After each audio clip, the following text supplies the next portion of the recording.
Naga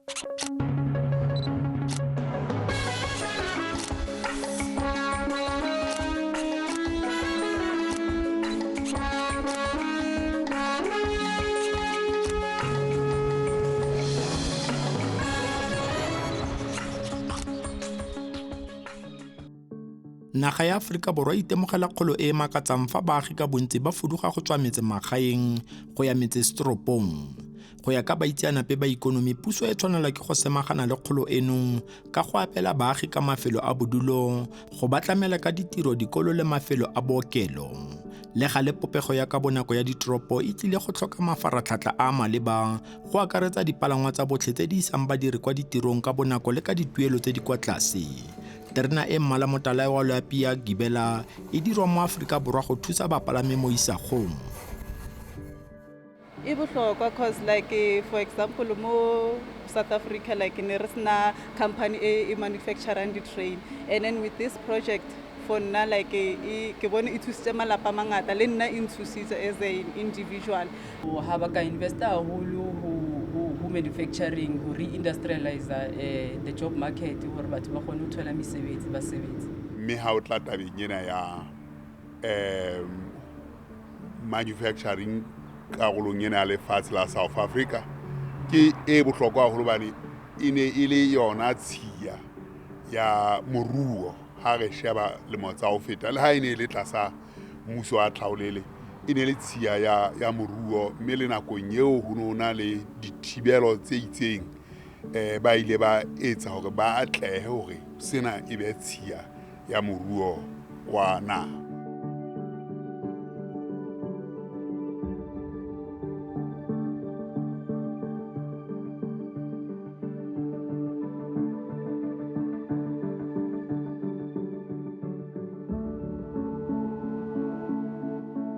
Puso ya Aforika Borwa e beeleditse dibilione tsa diranta di ka nna 51 go ntšhafatsa dipalangwa tsa botlhe tsa diterena.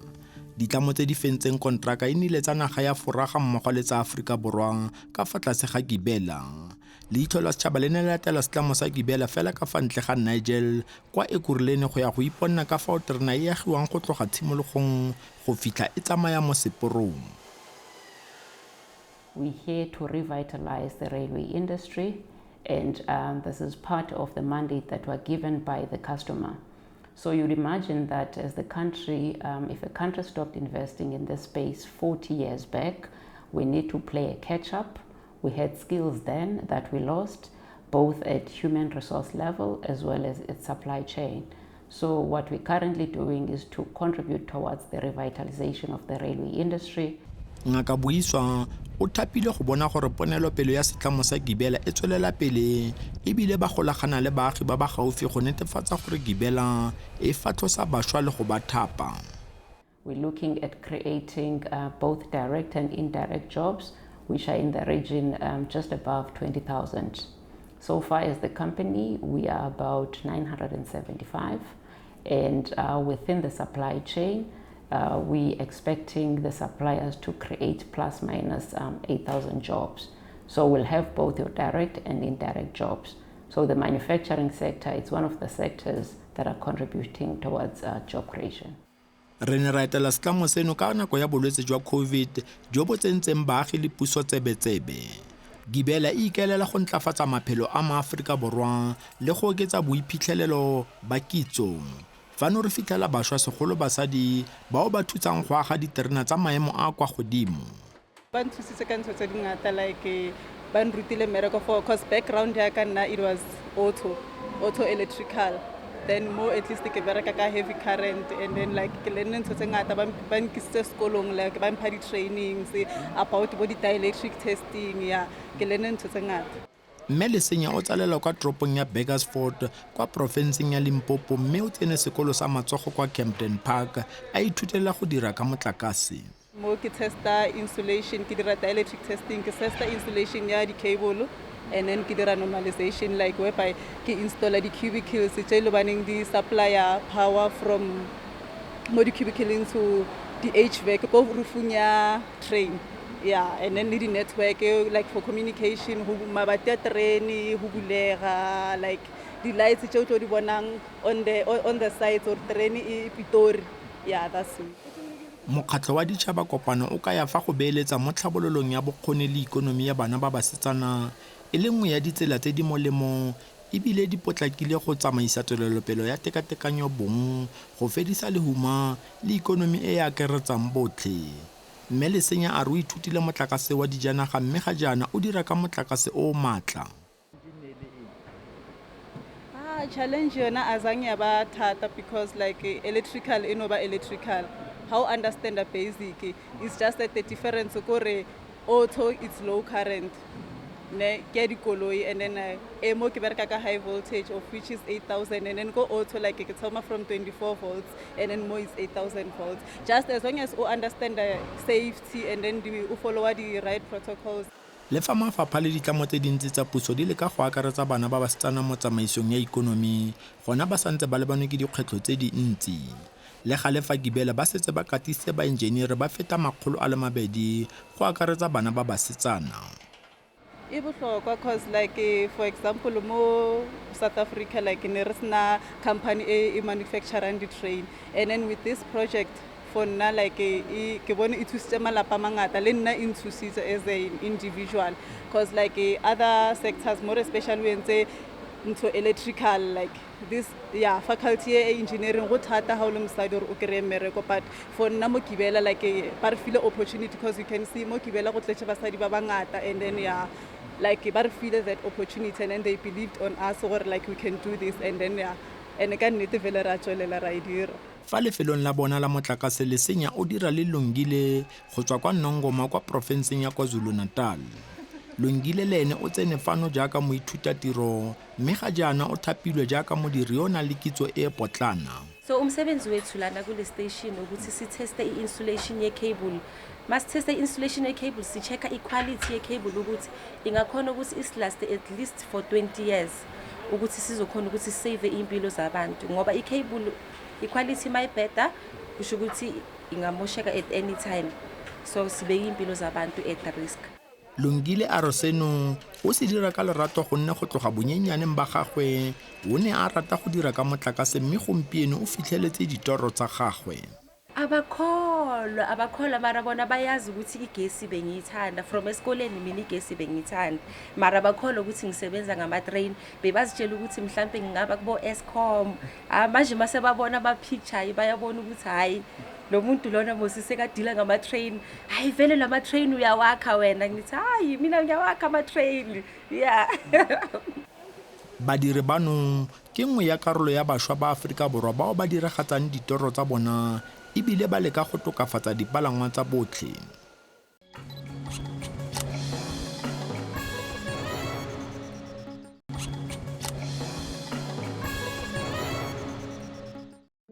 Go ya ka dipalopalo, ditiro di feta 300,000 tsa madirelo di latlhegile mo nageng ya Aforika Borwa go tloga ka ngwaga wa 2018. Seno se diragala fa ikonomi ya Aforika Borwa e itemogela kgaisano e tseneletseng ya dikunyo le ditlhagiswa go tswa kwa dinageng tsa China, India, Brazil le dinaga tse dingwe tse di sireletsang dimmaraka le madirelo a bona. Mme ha o tla tabeng ena ya manufacturing karolong ena ya lefatshe la South Africa ke e bohlokwa haholo bane e ne e le yona tshiya ya moruo ha re sheba le motsa o feta le ha e ne le tlasa mmuso wa tlhaolele e ne le tshiya ya moruo mme le nakong eo ho nona le dithibelo tse itseng ba ile ba etsa hore ba atlehe hore sena e be tshiya ya moruo wa naha mme ka nako tseo manufacturing e ne le lekgolong e ne le 30 ha jwale lekgolong ke 11% e leng hore e thefuile haholo karolo ena ya manufacturing. Le fa le mo dingwageng tsa bogodi re le Hotla o santse a na le kitso le dikgakololo tse di maleba go ka thusa batlhami ba melao ya naga ya Aforika Borwa mme a re tlhabololo ya madirelo a tshwana le Gibela a botlhokwa mo ikonoming ya naga. Botlhokwa ba ho etsa le ho bopa which o ka o bitsa manufacturing ho bohlokwa haholo hobane ho bontsha boiphihlelo ba boko ba motho hore ha se phoofolo e tshwanang le phoofolo tse ding. A ka tseba ho bopa, a ka tseba ho pheha, a ka tseba ho aha, a ka tseba ho etsa tseno tsohle. Kaofela tsona tseno di bontsha hore motho ka boena le tsela ya hae ya monahano le boko le maikutlo di etsa hore a tsebe ho fetola boemo ba hae ba bophelo. Setlamo sa Gibela se bontsha e le masupatsela a go aga diterena le go busetsa tiro ya diatla e kgonang go tlhama ditiro di le dintsi. We got one of the biggest contracts to manufacture 600 trains and also assist PRRPhaaa over the next 19 years with maintenance of these trains. In that context, we must all remember in South Africa we haven't made trains for the last 40 to 50 years. The infrastructure in terms of train and industrialization of production is literally collapsed. There is nothing except refurbishments that have been getting done over the last few years. Ditlamo tsa puso tsa PRRPhaaa le Transnet di saletse kwa morago ka go tlhabolola mafaratlhatlha a diterena mme go tlile go tlhokega boitseanape le bosemphato le madirelo a boditšhabatšhaba. Technically as well is quite important because the skill of making trains is lost. It's lost because internationally people have progressed, and so you needed a partner like the French Alstom, who's the main shareholder in Gibela, to assist to reinvest in rail skills and production and being able to design trains. Industrialization, we've got more than 100 industrial engineers. We've got more than 70 design engineers. So it's absolutely critical. Fa dipeeletso di simolola go gola mo nageng, seno se thusa ka kgolo ya ikonomi mme kontraka ya PRRPhaaa e thusa gape le dikgwebopotlana go tseya karolo mo ikonoming ya naga. We have approximately more than 100 employee companies that we are working with currently in South Africa. We've spent more than 6.5 billion rand, and this is going to have massive impact in other companies in terms of employment of people. I think our contract is estimated at peak will do about 11,000 jobs. Currently already we've done 5,200 jobs. So direct impact in terms of just industrialization and job creation is going to be big. Fa e fatloga Gibela e ne e lebano ke dipuopuo tsa gore ga e kitla e kgona go ikemela ka boyona mme ga jaana e simolola go tlhagisa diterena tsa maemo a kwa godimo. Over the last couple of years we've been making trains locally now for the last 3 years, and we are estimating that this year we'll make 25 trains per year. This means that at the moment we're making 3 trains a month. This is hugely important. OEMs and OEMs being obviously original equipment manufacturers like us take a very long time to manufacture up to 3 trains a month. And people cannot believe that in South Africa, in Ekurhuleni, South Africans are able to do it. Fa di fetsa go dirwa, diterena tseno di tlhatlhobiwa gore a di ka emela maemo a bosa jaaka dipula. Terena ka nako tsotlhe e tlile go nna le mokgweetsi le a dirisana le motsamaisi. Di exciting in a way ya hore ke product e ntšha e re kala mo bona mo South Africa. And ka technology ya teng is very advanced. The comfort for the passenger is very good. So ha re driver normally re na le go driver ka mola ka test track and tla bona ha re lentsha mo gore re sebetsa jwang ya test track go ba le train driver le train manager. Train manager ke yona e fang train driver di instructions tsa gore a etse eng ha jwang. Badiri ba itlotlomatsa ka setegeniki se se kwa godimo se se tsengwang mo tirisong fa go dirwa diterena. Tsona di bohlokwa haholo bane jaaka re tseba manufacturing industry mo South Africa is one of the biggest industries the driving economy. So without the jobs in the manufacturing industry re tlo suffer haholo re ska ba le mesebetsi. A re ba itumelela ikatiso e ba e fiwang fa go dirwa terena gonne ke thuto e tla ba thusa mo isagong.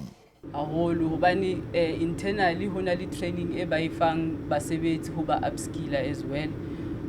Ho ba di artisans, ho ba di skilled labor from semi-skilled to skilled in different ways, and also le di professional courses di teng hona mo Gibela. Gantsi bapalami ba diterena ba tla bo ba ngorega ka go fitlha thari kwa ditirong ka ntlha ya diterena tse di bonya mme ba re seno ke setsokotsane. Ya fofa ya ba e bitsa VrrrPhaaa. Ha ne e fitla re qala ho di bona ko Tepo ko Valmartin ne ba e bitsa VrrrPhaaa ka mokgwa e tsamayang ka teng. Yona it's a very fast train and it's silent. O ka se utlwe e tla, but o tla e bona se e feta fela mo wena mo. That's how fast it is. Mokgwa o terena e dirilweng ka teng gape o tla thibela go tlhola bapalami go fologa terena e ntse e tsamaya. Ai mo ha una sepharapara mo ha o re o fulwa sepharapara o bula mnyako terena ya ema ha ino tsamaya. So ke ntho ke buang ka technology hore technology ya teng e very advanced in a way ya hore e improve le ho safety le comfort for the passenger le driver as well. Jakoba utla hona le aircon how chisa so e cooler down the passenger le driver, so ha una need ya hore o bule di festere kapa menyako. Fa dilo di tsamaya sentle bodirelo ba Gibela bo tlile go fetsa bo thapile diketekete tsa baagi ka ikatiso ya maemo a kwa godimo.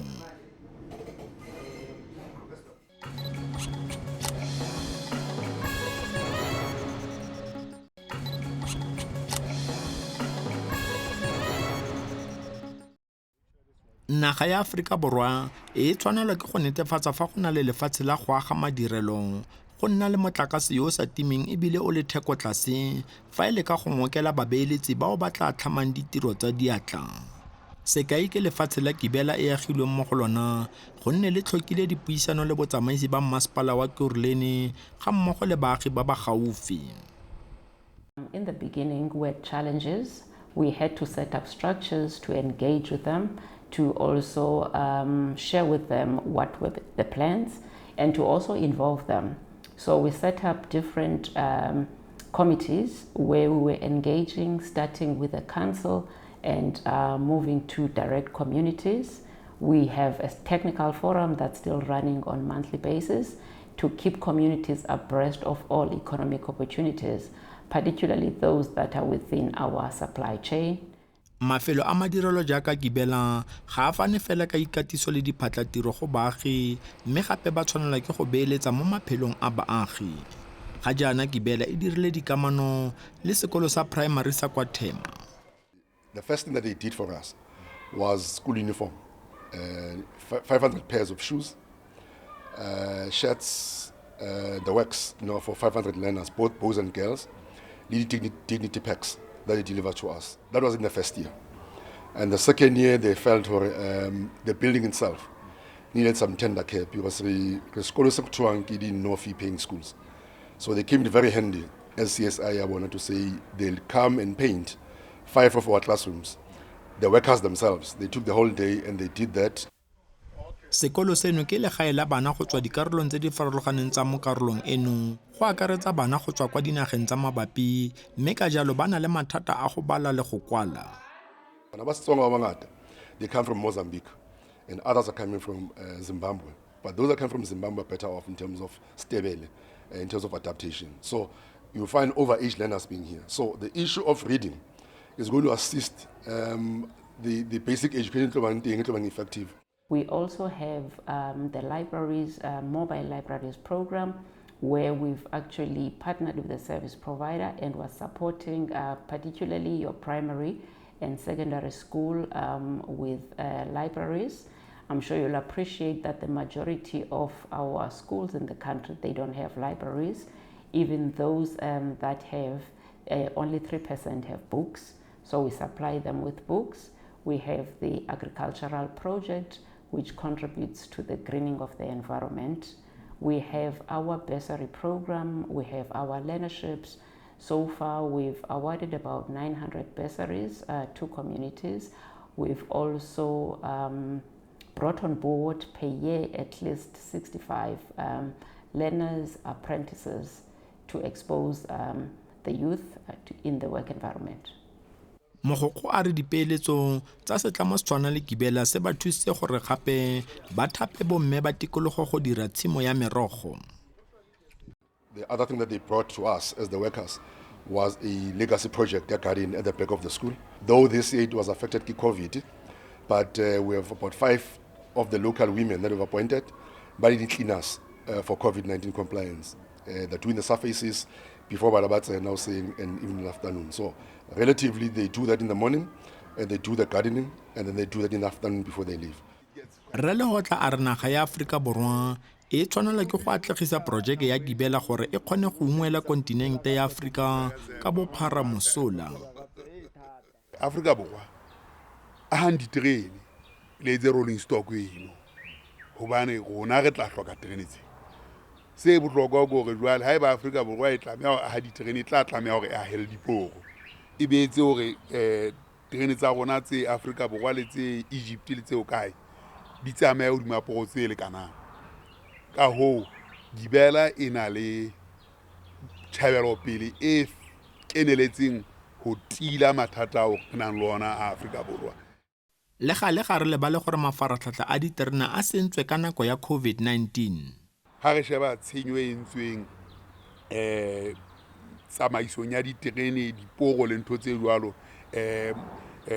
mona mo Kliptown mo fumanang hore ba qotse diporo leng kaofela tseno kaofela ke ntho tse tshwanetseng go di boela di be teng e le hore ha batho ba tsamaye ha bobebe mme ka theko e tlase hobane diterene di tsamaisa batho ka tsela e batlang e le tlase haholo e ba cheap haholo go tsamaya ka terene ho na le ho tsamaya ka bese kapa taxi. Badiri ba ka itumela fa bapalami ba ka tlhokomela diterena tse fa di tsenngwa mo tirisong.